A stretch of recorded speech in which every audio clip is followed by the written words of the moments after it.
সেই নারীর কথা বলবো, ওই নারী যে বিল্বমঙ্গলকে ভালোবেসেছিল। একটা পতিতা মেয়ে চিন্তামণি একদিন বিল্বমঙ্গলকে ভালোবেসে কৃষ্ণের চরণ পাইয়ে দিয়েছিল। আপনাদের সামনে বলতে চাই, আজকে লীলাটির নাম হচ্ছে বিল্বমঙ্গল চিন্তামণি। একটা পতিতা মেয়ে 16 বছর বয়স 20 বছরের ছেলেকে ভালোবেসে বৃন্দাবনে পাঠিয়ে দিল। একটু মন দিয়ে শুনবেন মা, এই যে চিন্তামণির কথা আপনাদের বললাম না, এই চিন্তামণির কথা মাঝে বলে দেবো। চিন্তা পতিতালয়ে বাস করে কিন্তু পতিতাবৃত্তি করে না। এই শিবশঙ্কর রায় বলে একজন ব্রাহ্মণ ছিল, তার স্ত্রীর নাম ভবানী দেবী। যে গ্রামের কথা বলছি সেই গ্রামটার নাম হচ্ছে কৃষ্ণবেন্না গ্রাম। তার পাশ দিয়ে একটা নদী পেরিয়েছে, কৃষ্ণবেন্না নদী। সেই গ্রামে বাস করে একজন ব্রাহ্মণ শিবশঙ্কর রায়, তার স্ত্রী ভবানী দেবী। মায়েরা, বাড়ি গাড়ি টাকা পয়সা ধন দৌলত সব থাকবে, একটা জিনিস না থাকলে সংসারে সুখ থাকে না। বলেন তো কি? ছেলে কিংবা মেয়ে। যতই আপনার টাকা পয়সা গাড়ি বাড়ি থাক না কেন, সন্তান যদি মায়ের কোলে না থাকে, সেই মা কেমন? যে জমিতে চাষ হয় না সেই জমি যেমন একবারে কেউ পছন্দ করে না, সেই জমিকে যেমন দেখলে মানুষ নজর দেয় না, ঠিক সেরকম যে মায়ের পেটে বাচ্চা হয় না সেই মাকে সমাজের মানুষ দেখতে পারে না। কিন্তু সে তো দায়ী নয়, সব তো ঈশ্বরের কৃপা। কাউকে দেখে অবজ্ঞা করবেন না। ভবানী দেবীর পেটে বাচ্চা আসে নাই, ওর বয়সের মেয়েদের যাদের বিয়ে হয়ে গেছে তাদের বাচ্চা বড় হয়ে গেল। ভবানী দেবী প্রত্যেক দিন দেব মন্দিরে কেঁদে কেঁদে বলে, অন্য ছেলেরা যখন তার মাকে মা বলে ডাকে, আমার ভেতরটা গুমড়ে গুমড়ে কাঁদে, আমি কেন মা হতে পারলাম না?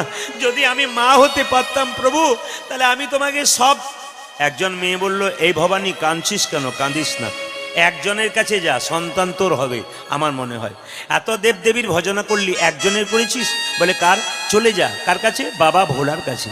মায়েরা, বাবা ভোলার কিছুদিন শিবরাত্রি গেল না, জোরে বলুন, শিবরাত্রি গেল না? আচ্ছা, শিবরাত্রির দিনে আপনার সব শিবলিঙ্গে জল ঢেলেছিলেন? আচ্ছা, অনেকে ঢালেনি। যাক, আপনি বলার জন্য আছেন বলে আমি খুব খুশি। যাক, ভালো, ওই মাঝে মাঝে বলবেন। এই যে টাকার মায়েরা সবাই হ্যাঁ দিচ্ছেন, জল ঢেলেছে, কিন্তু দু চারজন কিন্তু ফার্স্ট ক্লাস বলছে না ঢেলেনি। কিন্তু জেনে নিন মায়েরা, শিবলিঙ্গে জল ঢালতে হয় 5টা জিনিস দিয়ে। শিবলিঙ্গে যখন জল ঢালবেন না, তখন খুব মাথায় রাখবেন 5টা জিনিস দিয়ে ঢালবেন। এই 5টা জিনিস মাথায় রাখুন, আপনাদের লাভ হবে। কিন্তু কি বলুন তো? দুধ, দই, ঘি, মধু আর গঙ্গা জল। এই 5টা জিনিস মিশিয়ে বাবাকে দেবেন, বাবা খুব খুশি। কি বললাম? দুধ, দই, ঘি, মধু আর গঙ্গা জল একসঙ্গে। একটা কিসে দেবেন মায়েরা? তামার পাত্রে দেবেন। আপনার তামার ঘটিতে দেবেন, দেখবেন বাবা খুব খুশি হয়। যদি না পান তো মাটির ঘটিতে দেবেন, কোনো অসুবিধা নেই, বাবা খুশি হয়ে যায়। আবার যদি তাও না পান, তাহলে হ্যান্ড পাম্পের জল দিলেও বাবা খুশি হয়ে যায়। আর বাবা একটা জিনিস পছন্দ করে, কি বলুন তো? বেলপাতা। বেলপাতা বাবার প্রিয়। মায়েদের কারো জানা আছে বেলপাতা কটা বাবার মাথায় দিতে হয়? 3টে দিতে হয়। আপনারা দেখবেন বেল গাছে পাতা ধরে 3টে। এখন অবশ্য যত দিন যাচ্ছে এখন 5টা 6টা করে পাতা হচ্ছে এক একটা বেল পাতায়, কিন্তু দেখবেন 3টে পাতায় আসল। প্রশ্ন করবেন 3টে বেল পাতা হলো কি করে? এইদিকে তাকান। ধরা দেবীর বাড়িতে ব্রহ্মা বিষ্ণু মহেশ্বর এসেছিল সেবা করবার জন্যে।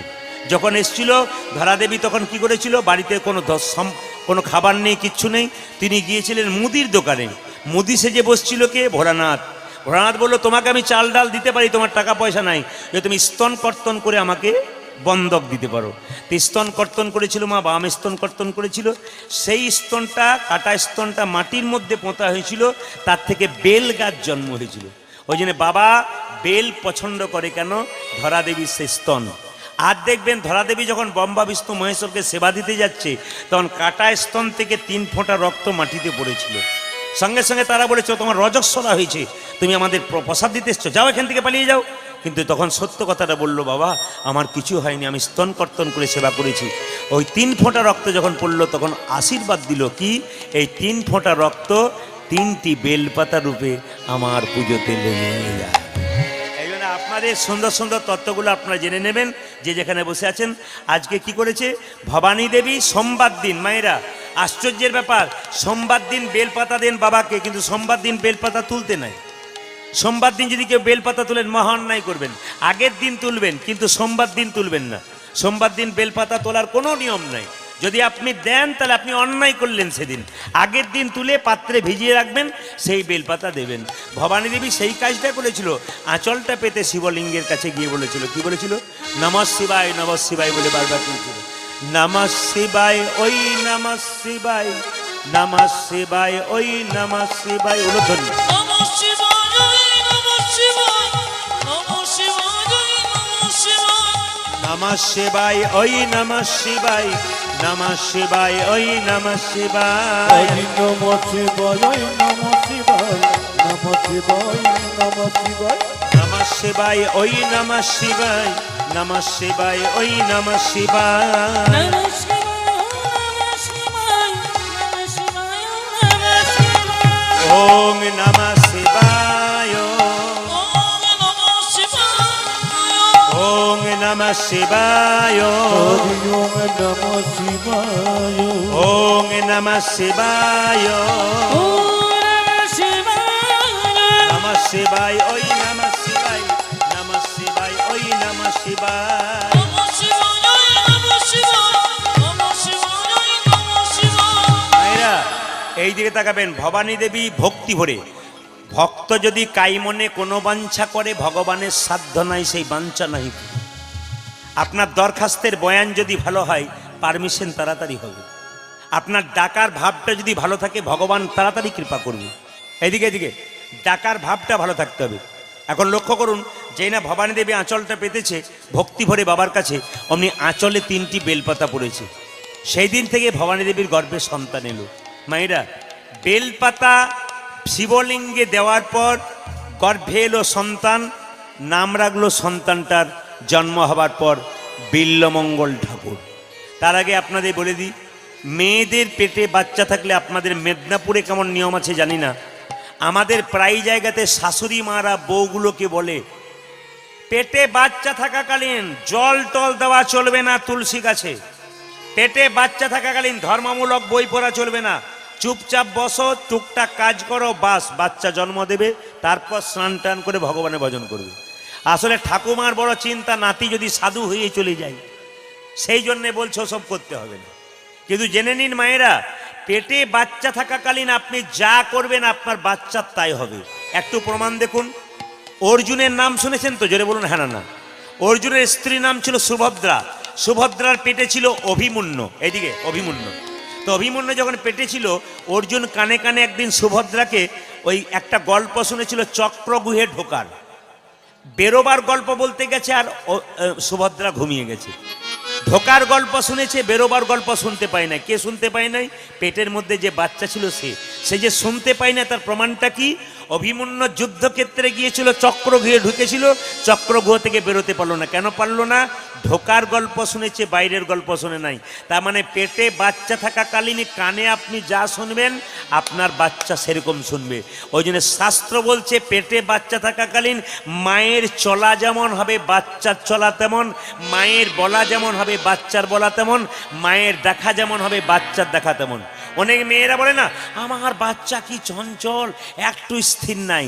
তুমি যখন পেটে বাচ্চা রেখেছিলে খুব চঞ্চল ছিলে বলে তোমার বাচ্চাটা চঞ্চল হয়ে গেছে। এই দিকে তাকাবেন, সুখদেব গোস্বামী ব্যাসদেবের ছেলে, যার স্ত্রীর নাম ছিল বিটিকা দেবী। বিটিকা দেবীর গর্ভে যখন সুখদেব গোস্বামী ছিল, তখন ব্যাসদেব কিন্তু তাকে কি শুনিয়েছিল মায়েরা? ধর্মীয় কথা শুনিয়েছিল বলে সুখদেব গোস্বামী এত বড় পণ্ডিত হতে পেরেছিলেন। আরো প্রমাণ আছে, ভক্ত প্রহ্লাদের বাবা হিরণ্যকশিপু যুগ যুগ ধরে অন্যায় করেছে, পাপ করেছে। তার ছেলে কৃষ্ণ ভক্ত হলো কেন? একটাই কারণে, ভক্ত প্রহ্লাদের মায়ের নাম ছিল কয়াধু। কয়াধুর পেটে যখন ভক্ত প্রহ্লাদ ছিল মা, সেই সময় ভক্ত প্রহ্লাদ কি করেছিল? কয়াধু কি করেছিল? নারদ মুনির কাছে তত্ত্ব শুনেছিল, বৈষ্ণবের চরণ সেবা করেছিল। শুধুই কি মহারাজের মতো সন্তান পেয়েছিল? মেয়েদেরকে ভালো সন্তান পেতে গেলে ভালো কাজ করতে হয়।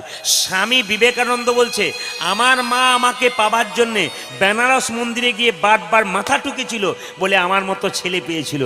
আপনি কিছুই করবেন না আর ভালো ছেলে পাবেন তা তো হবে না, আপনাকে কিছু করতে হবে। মা যদি মায়ের মতো স্নেহময়ী হয় তবে তো সন্তান সেরকম হবে। আপনাদের এই বিদ্যাসাগরের কথাই দেখুন না কেন, বিদ্যাসাগর তো সবার, কিন্তু আপনাদের মাটির তো। এই জন্য তো মেদিনীপুর তো বীরের মাটি হয়ে গেছে। কেন? এখানে বিদ্যাসাগর, বিদ্যাসাগরের মা কেমন ছিল? বিদ্যাসাগর তার মাকে দেখতে আসবার জন্য সমুদ্রে দামোদর নদী পার হয়ে এসেছিল মা মা বলে। কেন? যাতে মাকে আমি দেখতে পাই। মায়ের জন্য শাল এনেছিল, মা শালটা গায়ে নেয় নাই। জিজ্ঞেস করেছিল মা শালটা গায়ে নাও নাই কেন? বলে একটা কারণেই নিই নাই। কেন? আমার পাড়া প্রতিবেশীর কত মা ঠান্ডায় থরথর করে কাঁপছে, ওদের যেদিন চাদর আনতে পারবি বাবা সেদিন চাদরটা গায়ে নেব। আপনাদের কাছে নিবেদন রইল, এইরকম মা হয়েছিল বলে তো সাগরের মতো ছেলে পেয়েছিল, বিলের মতো নয়। আপনাদের মেদিনীপুরেরই এই মা যদি এত বড় কাজ করে দেখাতে পারে, সেই মাটিতে জন্ম নিয়ে আপনারা কিছুটা করে দেখান, যেন আপনাদের বাড়িতে কৃষ্ণ ভক্ত সন্তান হয়। জন্ম নিয়ে নিল কে? মা বিল্লমঙ্গল ঠাকুর। পদকর্তা বলল, দেখো দেখো, কৃষ্ণ বেন্না নদীর তীরে, কৃষ্ণ বেন্না গ্রাম। উলুধ্বনি, কৃষ্ণ বেন্না নদীর তীরে, কৃষ্ণ বেন্না গ্রাম, তথায় আসি জন্ম নিল বিল্ল ঠাকুর নাম। উলুধ্বনি, কৃষ্ণ বিনা নদীর তীরে, কৃষ্ণ বিনা গ্রাম, তথায় আসি জন্ম নিল বিল্ল ঠাকুর নাম। কৃষ্ণ বিনা নদীর তীরে, কৃষ্ণ বিনা গ্রাম, তথায় জন্ম নিল বিল্ল ঠাকুর নাম। জন্ম নিল রে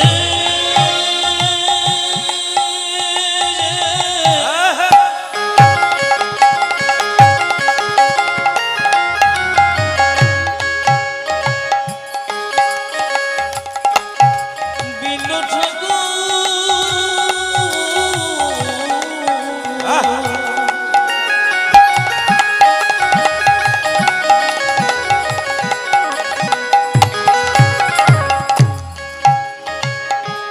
জন্ম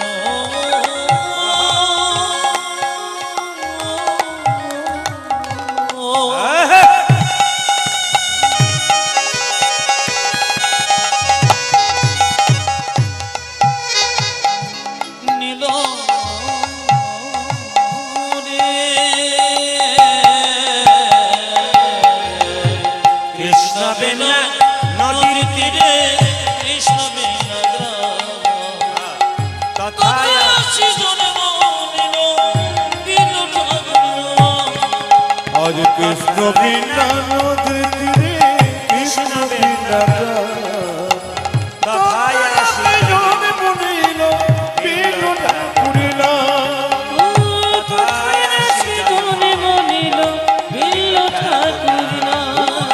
তথায় আসি জন্ম নিল বিল্ল ঠাকুর নাম। বাচ্চা জন্ম নিলে মুখে আপনারা কি দিন? জোরে বলুন। নিম পাতা ও মধু। আচ্ছা, এদিকে তাকাবেন, আপনাদের ভুল ধারণাটা ভাঙিয়ে দিয়ে যাই আস্তে। যে এখানে বসে আছেন, বাচ্চার মুখে মধু দিলে বাচ্চা মিষ্টি মিষ্টি কথা বলে আপনাদের ধারণা আছে। প্রত্যেকটি মানুষের এই ধারণা ভেতরে ভুল ধারণা ঢুকে আছে, আমি ভাঙিয়ে দেবো আপনাদের। বাচ্চার মুখে মধু দিলে বাচ্চা কোনোদিন মিষ্টি মিষ্টি কথা বলে না, 100% গ্যারান্টি। প্রশ্ন করবেন কেন? আপনাদের যুক্তি দেখিয়ে দিই। কখন আপনারা বাচ্চাকে মধু দেবেন, কখন দিলে বাচ্চা মিষ্টি মিষ্টি কথা বলে, একটু জেনে নিন কখন দিলে কথা বলে। বলছে বাচ্চা জন্ম নেবার পর যদি বাচ্চা কান্নাকাটি না করে, ডাক্তারবাবু থাপ্পড় মেরে মেরে কান্না করায় কেন বলুন তো? যে বাচ্চা জন্ম নিয়ে কান্নাকাটি করে না, ও বাচ্চা সুস্থ বাচ্চা নয়। দেখবেন বাচ্চা জন্ম নিয়ে তো মায়ের দুগ্ধ পান করতে পারে না, ওই জন্য বাচ্চা খুব কান্নাকাটি করে। বাচ্চার কান্না যাতে বন্ধ হয় তার জন্য মধু দেওয়া হয়। এইদিকে সবাই শুনে নিন, বাচ্চার কান্না যাতে বন্ধ হয় তার জন্য মধু দেওয়া হয়, বাচ্চার মিষ্টি মিষ্টি কথা বলার জন্য নয়। কিন্তু আমি এখন দুটো বইয়ের কথা বলবো, এই দুটো বই আপনি পড়বেন, দেখবেন এই বইতে পরিষ্কার লেখা আছে। একটা বইয়ের নাম একটা বইয়ের নাম গভীর গৃহসূত্রকার, একটা বইয়ের নাম পরাশর গৃহসূত্রকার। বইগুলো শুনতে কঠিন, কিন্তু দুটো বইয়ে দুরকম কথা বলেছে। কি বলেছে? বাচ্চা মিষ্টি মিষ্টি কথা বলবে, কোন সময় মধু দিতে হয় আপনাদের বুঝিয়ে দিই। গভীর গৃহসূত্রকার বলছে বাচ্চা জন্ম নেবার পর আপনারা কতদিন পর আতুর ঘর থেকে যান? জোরে বলুন। 42 দিন। 42 দিন নয়, যাই যখনই 42 দিন বলেছি তখন 2-4 জন বলছে হ্যাঁ 42 দিন। হ্যাঁ, আবার 2-4 জন এর মুখের দিকে তাকাচ্ছে, তাহলে কি 42 দিন বীরভূমে আছে নাকি? আমাদের তো নাই, সব জায়গাতে 21 দিন। হ্যাঁ, তো 21 দিন পরে যখন আপনি আতুর ঘর থেকে গেলেন, যখন স্নান করে মন্দিরে বাচ্চাকে শুইয়ে দিলেন, তখন বাচ্চার মুখে মধু দিয়ে ভগবানের কাছে প্রার্থনা করে করজোরে গলায় কাপড় দিয়ে একটা কথাই বলবেন, হে প্রভু, আমার ছেলে বা মেয়ে এই যেন মিষ্টি মিষ্টি বচন বলতে পারে। এতজন কীর্তন শুনতে এসছেন, কজন বলেছেন? জোরে বলুন হ্যাঁ না না। তাহলে বলেন নাই মানে আপনার ছেলে মিষ্টি মিষ্টি কথা বলবে না, এতে কোনো দুঃখের ব্যাপার নাই। আজ থেকে যারা কীর্তন শুনলেন তারা খুব কানে বিঁধে নিয়ে যান, হৃদয়ে গেঁথে নিয়ে যান। আতুর ঘর থেকে যখনই স্নান করবে মা এবং বাচ্চা, তখন সেই বাচ্চাকার মাকে মন্দিরে নিয়ে গিয়ে বাচ্চার মুখে মধু দিয়ে গভীর গৃহসূত্রকার বলল, যদি বারবার প্রার্থনা করা আমার ছেলে মিষ্টি কথা বলে 100% বলবে। দ্বিতীয়টা কি? দ্বিতীয়টা পরাশর গৃহসূত্রকার, তাতে কি বলল? সেই বইতে বলেছে যে অন্নপ্রাশনের দিনে মুখে মধু দিতে হয়। আচ্ছা মায়েরা কিছু মনে করবেন না, অন্নপ্রাশন কেন করা হয়? দাঁতগুলো একটু বড় বড় হয়েছে, ভাত খাবার মতো মুখ হয়েছে, তাই খাইয়ে দিলাম। এইটা আপনাদের ধারণা, ভুল ধারণা। অন্নপ্রাশন কেন করা হয় মা? অন্নপ্রাশন তো এমনি হয় না, প্রসাদ দিয়ে হয়, না কি বলছেন? প্রসাদ দিয়ে অন্নপ্রাশন হয়। তো বলুন তো প্রসাদটা কেন দেওয়া হয়? এমনি দিয়ে দিলে হয় না। আসলে পেটের বাচ্চা থাকাকালীন শাস্ত্র বলছে, আমি একটা বইয়ের নাম করব, বইটার নাম হচ্ছে হিন্দু সংস্কার দর্পণ, শ্রী মধুসূদনের লেখা, অক্ষয় লাইব্রেরি থেকে কলকাতা থেকে পাওয়া যায়। কি হিন্দু সংস্কার দর্পণ, তাতে পরিষ্কার করে লেখা রয়েছে। কি লেখা রয়েছে? পেটের মধ্যে বাচ্চা থাকলে বাচ্চা মলিন খাবার খায়, মানে ময়লা খাবার। মা যা খাচ্ছে সেই খাবারগুলো ময়লা হয়ে যাচ্ছে, সেই খাবারগুলো বাচ্চা খাচ্ছে। ওই জন্য বাচ্চার মলিন দোষ কাটানোর জন্য অন্নপ্রাশন করা হয়। এই শাস্ত্রের কথাটা শুনবেন, যে বাচ্চার মলিন দোষ কাটানোর জন্য কিন্তু আপনার বাচ্চাকে অন্নপ্রাশন করতে হয়। অন্নপ্রাশনের দিনে কি করবেন? তাহলে বাচ্চা মিষ্টি কথা বলবে। পরাশর গৃহসূত্রকার বইতে বলল, বাচ্চাকে সকালবেলায় কোলে নেবেন, সূর্য উঠছে, খুব একটা তাপ নাই, তখন সূর্যের দিকে প্রণাম করে বলবেন, হে সূর্যদেব, তুমি যেমন দীপ্যমান উজ্জ্বল, আমার ছেলে যেন দীপ্যমান উজ্জ্বল হয়। প্রার্থনা করতে হয়। মন্দিরে গিয়ে যখন আপনি পরমান্ন প্রসাদটা দেবেন, তার আগে মুখে মধুটা দেবেন, ভগবানের কাছে প্রার্থনা করবেন, প্রভু ছেলে যেন মিষ্টি মিষ্টি কথা বলে। এই দুটো সময়ে যদি আপনারা এর পরবর্তী ক্ষেত্রে ব্যবহার করতে পারেন, আপনার ছেলে মেয়ে 100% মিষ্টি মিষ্টি কথা বলবে। কিন্তু লক্ষ্য করুন মায়েরা, বিল্লমঙ্গল যখন নাম রাখলো ছেলেটার নাম, কিন্তু বিধি কিন্তু কপালে লিখে দেয়, তো দুঃখ আছে না সুখ আছে। দেখবেন এই জন্মে যে কর্ম করছেন এই ফল কিন্তু পরের জন্মে ভোগ করবেন আপনি। কেন? প্রমাণ দেখুন। আজকে এই গ্রামে এমনও হতে পারে দুটো বাচ্চা জন্ম নিয়েছে, একজন বড় লোকের বাড়িতে, একজন ভিখিরির বাড়িতে। বলুন তো ছেলেগুলো কি কর্ম করেছিল, যার জন্য একজন বড় লোকের, একজন ভিখারির বাড়িতে, একজন সোনার চামচ মুখে নিয়ে জন্ম নিল, আর একজন গরিবের বাড়িতে জন্ম নিল। পূর্বজন্মের কর্মফল, যে যেমন কর্ম করেছে তার কর্ম অনুযায়ী জন্ম হয়ে গেছে। এই জন্য এই জন্মে যেমন কর্ম করবেন পরের জন্মে সেরকমই জন্ম হবে। বিল্লমঙ্গলের জন্ম হলো, বিধি লিখে দিল, ওরে বিল্ল, তোর যখন 5 বছর বয়স হবে তুই মা হারা হয়ে যাবে। বিধির বিধান কে করে খণ্ডন, বিধির বিধান কে করে খণ্ড, বিধির বিধান কে করে খণ্ডন, আজ বিধির বিধান কে করে খণ্ডন, কেহ বুঝিতে নারী না না। বিধির বিধান কে করে খণ্ডন, কে বুঝিতে না রে। কেহ বুঝিতে না রে।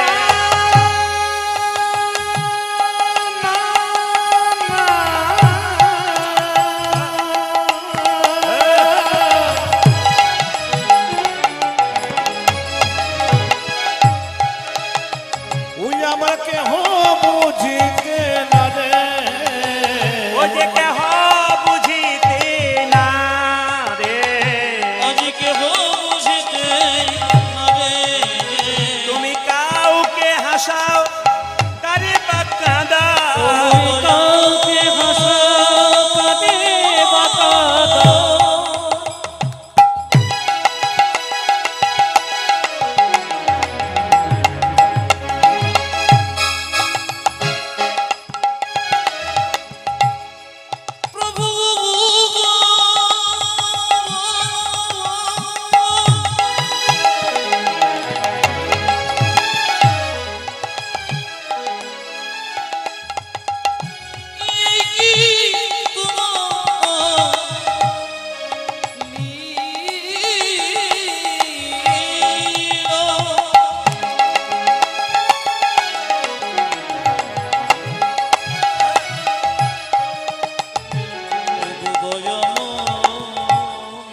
কেহ বুঝিতে না রে ও তুমি কাউকে ভাসাও, কাউকে ভাসাও কাঁদিবা কাঁদাও, কেহ বুঝিতে না রে, কেহ কেহ বুঝিতে না রে। যে বিধির বিধান যাই না বোঝা, যে বিধির বিধান যাই না বোঝা, বিধির বিধান যায় না ও যে কারে বা হাসাই কারে বা কাদাই, বিধির বিধান যাই না বোঝা। কাঁদে বা কাঁদায়, বিধির বিধান যাই না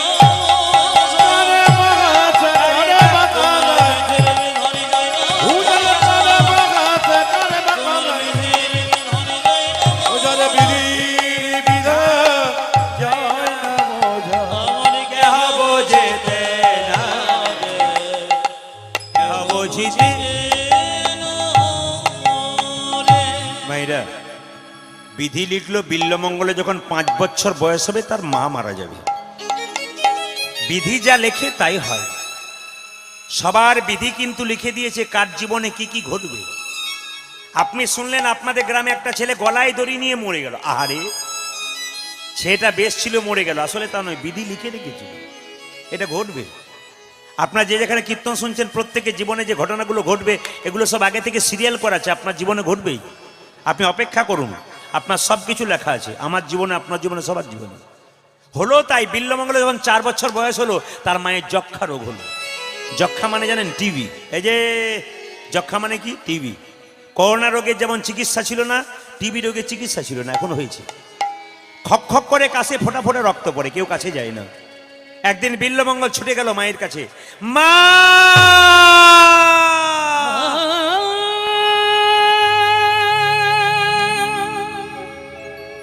ও গো মা,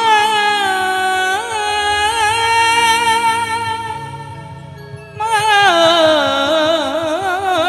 গো, ও মা,